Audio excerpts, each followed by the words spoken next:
Bapak, Ibu, Saudara yang dikasihi Tuhan, Salam, salam sehat untuk kita semua. Apa kabar? Sehat toh? Wah, luar biasa, mantap. Kita akan membaca Alkitab, namun sebelumnya marilah kita berdoa. Ya Tuhan, kami mengucap syukur dan terima kasih atas kasih karunia yang Tuhan berikan kepada kami. Anugerah-Mu yang kami rasakan saat ini sungguh luar biasa, Bapa. Terima kasih, terima kasih. Ya Bapa, kami akan membaca Alkitab. Tolong berilah kami pengertian, agar kami bisa memahami apa yang Tuhan kehendaki, kami bisa melakukan, bisa memberitakan. Dalam nama Tuhan Yesus kami berdoa. Amin. Bacaan Alkitab 1 Samuel pasal 7 ayat 3. Lalu berkatalah Samuel kepada seluruh kaum Israel demikian, jika kamu berbalik kepada Tuhan dengan segenap hati, maka jauhkanlah para allah asing dan para Asitoret dari tengah-tengahmu, dan tujukan hatimu kepada Tuhan, dan beribadahlah hanya kepadanya, maka ia akan melepaskan kamu dari tangan orang Filistin.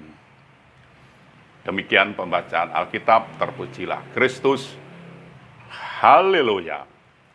Bapak, Ibu, Saudara, bangsa Israel adalah bangsa pilihan Tuhan. Itulah sebabnya mereka beroleh kasih dan kemurahan Tuhan secara luar biasa. Dari hari ke hari umat Israel mengalami berkat-berkat Tuhan, perlindungan, pemeliharaan, dan pembelaannya yang begitu nyata atas mereka. Namun mereka masih saja tegar tengkuk, bahkan sering meninggalkan Tuhan dan berbalik kepada penyembahan berhala. Tatkala Samuel menjadi nabi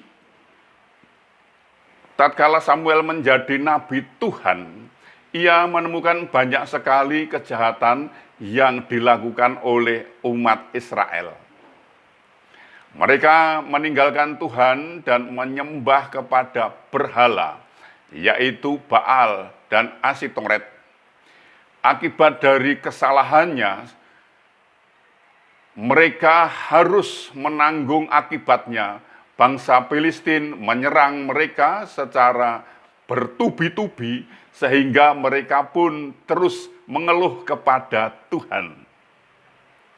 Melihat kondisi ini, Nabi Samuel menegur mereka dengan keras agar segera bertobat, berbalik kepada Tuhan, dan menjauhkan para allah asing dari antara mereka, supaya ia melepaskan mereka dari tangan orang Filistin.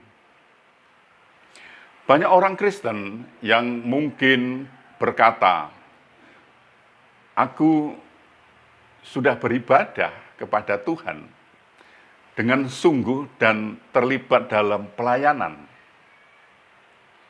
Apakah ini jaminan bahwa ibadah kita dikenan Tuhan? Tanpa disadari kita melakukannya dengan sikap yang asal-asalan dan setengah hati.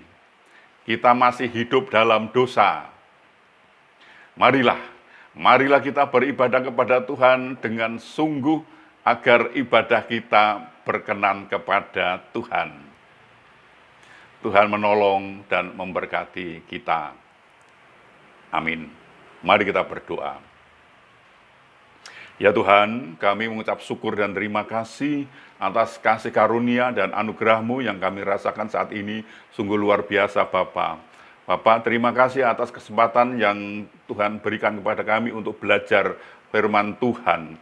Firman-Mu mengajari kami bahwa kami harus beribadah kepada Tuhan dengan kesungguhan hati dan dengan ketaatan dan kesetiaan.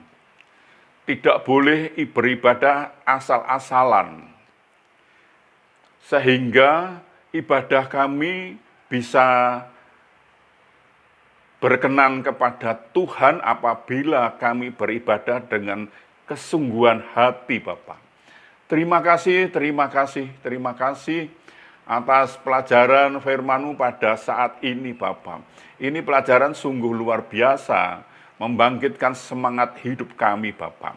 Bapak, tolong juga kepada saudara-saudara kami yang sakit, Tuhan menolong menyembuhkan, dan yang kesulitan finansial, kesulitan keuangan keluarga, Tuhan menolongnya, agar mereka diberi kemudahan untuk mencukupi kebutuhan keluarganya, Bapak. Bapak, tolong juga bangsa kami, agar bangsa ini lebih mengenal Engkau, Tuhan Yesus. Berilah damai sukacita, damai sejahtera pada bangsa ini, Bapak. Ya Tuhan, ampunilah segala dosa dan salah kami, sehingga kami layak untuk memohon pertolongan Tuhan. Dalam nama-Mu kami mohon, Tuhan Yesus. Amin.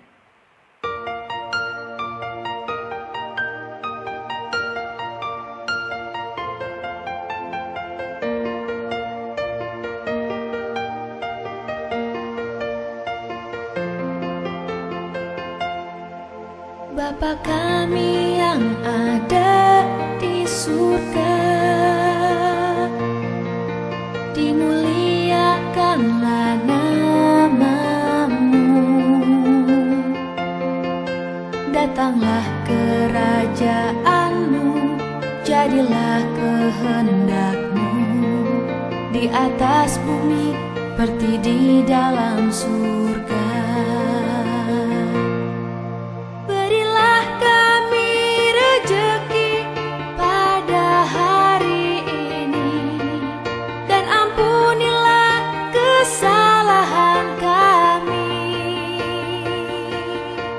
Seperti kami pun mengampuni yang bersalah pada kami, dan janganlah masukkan kami ke dalam pencobaan, tetapi bebaskanlah kami dari yang jahat.